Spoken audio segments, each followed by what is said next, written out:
देश की जनता जानना चाहती है कि असली मोदी कौन है। Will the real man stand up?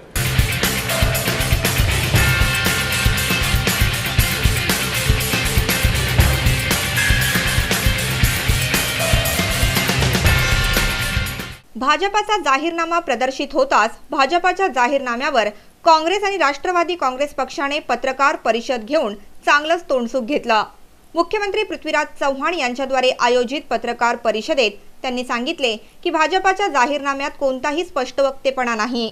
BJP का मैनिफेस्टो बिल्कुल ही कट पेस्ट है और उन पे वैचारिक क्लैरिटी नहीं है, इसलिए शायद वो मैनिफेस्टो प्रकाशित करें या ना करें इसके ऊपर उनका विचार चलता रहा। और ये पहली बार है कि जब एक तरफ चुनाव हो रहा है, मतदान हो रहा है, उस समय तक एक राष्ट्रीय दल का जो देश का नेतृत्व करना चाहता है, ऐसा दल लोगों को गुमराह रखना चाहता है, अपनी बातें अपने विचार रखना नहीं चाहता। ये पहली बार हुआ है देश के इतिहास में।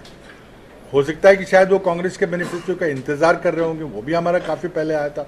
मुख्यमंत्री पृथ्वीराज चव्हाण यांनी अशी खिल्लीही उडवली की नरेंद्र मोदी म्हणतात आय एम द पार्टी, याचाच अर्थ त्यांना जाहीरनाम्याची गरज नसावी। मैंने कहा ये दिखाना चाहते हैं कि मुझे कोई मैनिफेस्टो की आवश्यकता नहीं, आई एम द मैनिफेस्टो।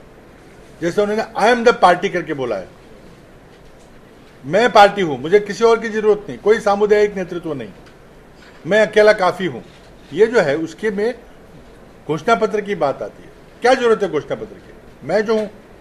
तो ये जो हमारी परंपरा है उसको कहीं बदलने की कोशिश कर रहे, ये मैंने कहा था। आरटीआय कायदा अंमलात आणण्याबद्दल त्यांनी पक्षश्रेष्ठींचं कौतुकही केलं।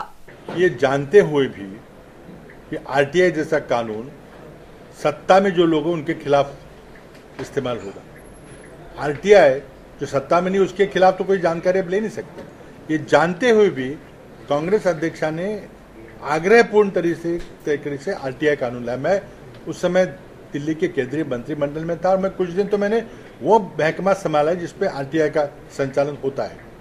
तो ये तो जानबूझ के इसमें प्रशासन में भ्रष्टाचार कम करने के लिए, एडमिनिस्ट्रेशन में पारदर्शक लाने के लिए कांग्रेस पार्टी ने पहल की है।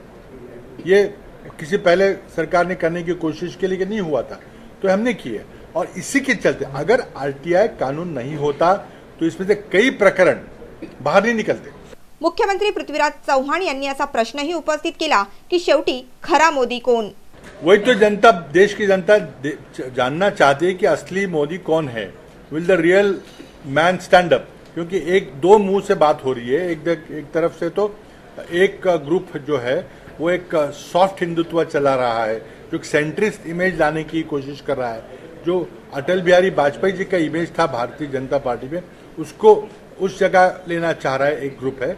और दूसरा ग्रुप जो अपना द्वेष का जो राजनीति है, रिवेंज की राजनीति है, वो नीति को बढ़ा रहा है, जिसका प्रतीक अमित शाह जैसे है। और अमित शाह नरेंद्र मोदी जी का राइट हैंड आदमी है, और तो कोई उनकी टीम हमको दिखी नहीं है। Should you to support sitting MP, sitting MP जिसने हमें 5 साल तक साथ दिया है। ब्युरो रिपोर्ट, NMTV बातमीपत्र।